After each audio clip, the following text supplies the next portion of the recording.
Welcome back to our channel, where we uncover the most gripping true crime stories from around the world. Today, we're delving into a gripping case involving love, obsession and murder that took place in Sydney, Australia. This is the tale of a successful businesswoman who relocated from one continent to another and the man who followed her there. Their relationship appeared perfect until she decided to end it, but he wasn't willing to let go. This case shocked both their home countries and highlighted the dark side of human emotions, showing how they can lead to tragic outcomes. Before we dive into the details, please subscribe to our channel and click the bell icon for notifications. Our story begins with Cecilia Haddad, a vibrant and ambitious woman from the colourful and lively landscapes of Brazil. Cecilia was no ordinary woman. She was a symbol of success, intelligence and warmth that shone through in every aspect of her life. Fluent in English, Spanish and Portuguese, she exemplified her multifaceted abilities. Her academic journey took her to the esteemed Pontifical Catholic University in Rio de Janeiro, where she pursued a degree in engineering. It was there that she met Philip, a fellow engineering student who would later become her husband. In 2007, Cecilia and Philip made a significant decision to move to Australia, seeking opportunities and a fresh start. They settled in Perth, Western Australia, and lived together for nearly a decade. However, due to ongoing marital issues, they eventually decided to separate. Despite their personal challenges, Cecilia continued to thrive professionally. She worked as a mining executive and held a position with the mining giant BHP, showcasing her enduring skills and expertise in the industry.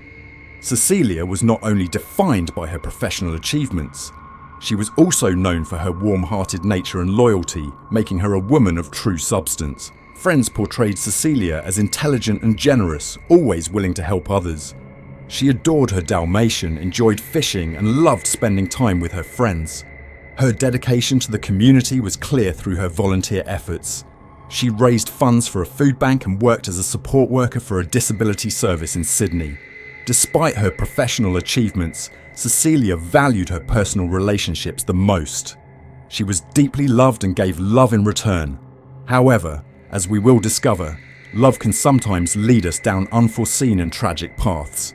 As we explore Cecilia's life further, we will uncover the events that led to her tragic end. Life, in its unpredictable nature, often brings people together under the most unexpected circumstances. For Cecilia Haddad, this person was Mario Santoro. Their paths first crossed many years ago in Rio, where they were colleagues.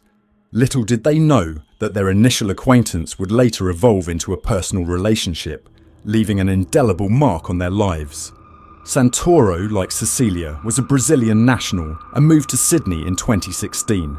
While details of their early relationship remain scarce, one can imagine that Cecilia and Mario, both immigrants, found solace in their shared culture and experiences, a comforting familiarity in a foreign land. Cecilia might have seen in Mario a reflection of her own journey. Like her, he had been married before and was now starting a new chapter in his life. However, as the saying goes, all that glitters is not gold. Beneath their seemingly perfect relationship, tensions were rising. Over time, their once blossoming relationship began to deteriorate. The burden of being the sole breadwinner was taking a toll on Cecilia. She grew frustrated with Santoro's dependency on her, as she was covering all their expenses, including an all-expenses-paid trip to Sydney for Santoro's parents and his daughters from a previous marriage. Haddad's friends revealed that Santoro had assured Cecilia he would soon start a high-paying job, but this never happened. They suspected he was stringing her along throughout their relationship. After a year of dating, Cecilia decided to end things, but Santoro refused to accept the breakup and initially wouldn't move out of her apartment. This refusal marked the start of a troubling period in Cecilia's life. Santoro's obsession with her became dangerous. He began stalking and harassing her, eventually forcing his way into her apartment. Fearing for her safety, Cecilia barricaded herself in her bedroom while Santoro pounded on the door. Haunted by fear and paranoia, Cecilia began staying at a friend's place and even travelled to Perth, hoping the distance would keep her safe. Later, It was discovered that Santoro had secretly made copies of her apartment keys and would visit when she wasn't there.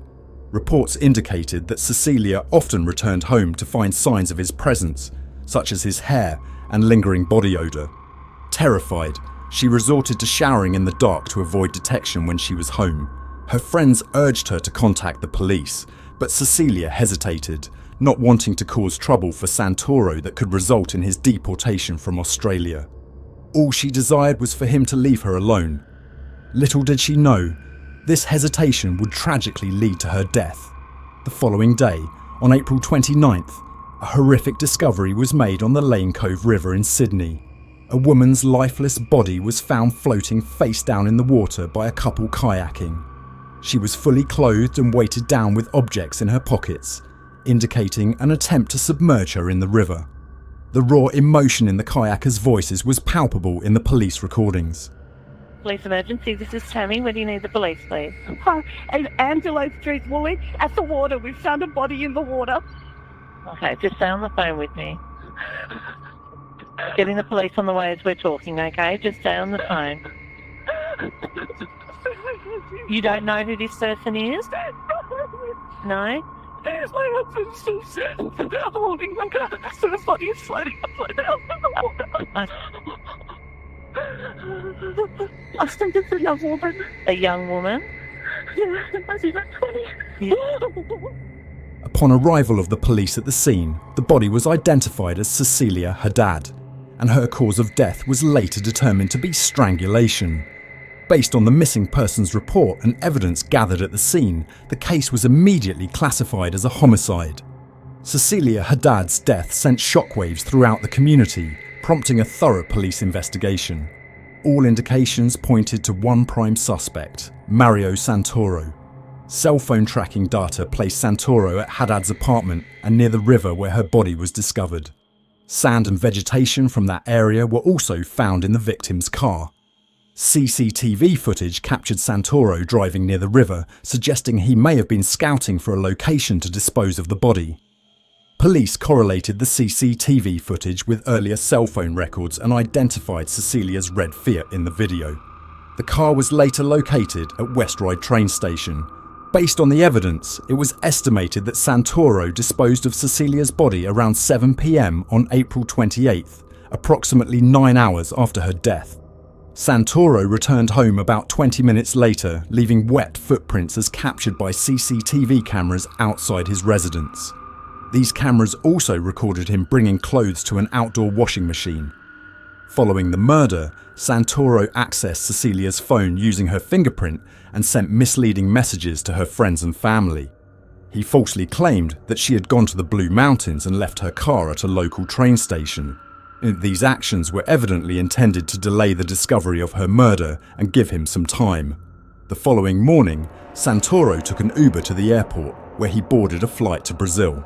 On the way to the airport, he threw Cecilia's car keys out the window, a detail recounted by the Uber driver during police interviews. Miraculously, the keys were later recovered by the police. Santoro fled Australia under false pretenses of safety, leaving behind a trail of devastation. Unbeknownst to him, however, the wheels of justice were already in motion. Despite all the evidence pointing towards Mario Santoro as the suspect, there was a significant hurdle. Brazil does not extradite its citizens to Australia. Nevertheless, in collaboration with Australian authorities, Brazilian law enforcement launched a manhunt for Santoro. In July 2018, just a few months after Cecilia's tragic murder, Santoro was apprehended in Botafogo, a neighbourhood in the south zone of Rio de Janeiro, where he had been hiding at a relative's house. He was charged with femicide for allegedly strangling Cecilia to death. The news of his arrest brought a glimmer of hope to Cecilia's friends and family, marking a small step towards justice, though the journey was far from over. 5 years after the events that claimed Cecilia Haddad's life, Mario Santoro, the central figure in the case, finally confessed. He admitted to unlawfully entering Cecilia's apartment, driven by his inability to accept her decision to distance herself from him. In a chilling admission, he recounted an argument between them, during which he confessed to grabbing her neck in a fit of rage to silence her. He described how she became motionless in his arms, stating, She fell limp in my arms. I don't remember if she hit her head on the floor. I picked her up and put her on the sofa. She wouldn't wake up, close quote. He then broke down in tears in the courtroom. In June 2023, Santoro was sentenced to 27 years in prison by a federal court in Rio de Janeiro after confessing to Cecilia Haddad's murder. He was found guilty of aggravated homicide, femicide, and concealing a corpse. While he tearfully admitted to the crime, the judge highlighted that his confession came only after compelling evidence had been presented against him. Cecilia Haddad's tragic case vividly illustrates the complexities of human nature, underscoring the importance of trusting both others and our own instincts and judgments. It serves as a poignant reminder that while humanity is capable of love and kindness, it can also harbour darkness and violence. Let us remember Cecilia not just for the tragedy that befell her, but for the impactful life she led. Her story urges us to heed our instincts and never underestimate the importance of personal safety. What are your thoughts on this case? Do you think Cecilia's fate might have been different had she reached out to the police earlier during the incidents of stalking and home intrusion? Share your opinions in the comments below. Additionally, the Q Crime channel offers numerous other captivating cases for you to explore. Don't forget to like, subscribe, and turn on notifications to stay updated with Q Crime Story videos every day. Farewell for now, and we eagerly anticipate your presence in our future videos.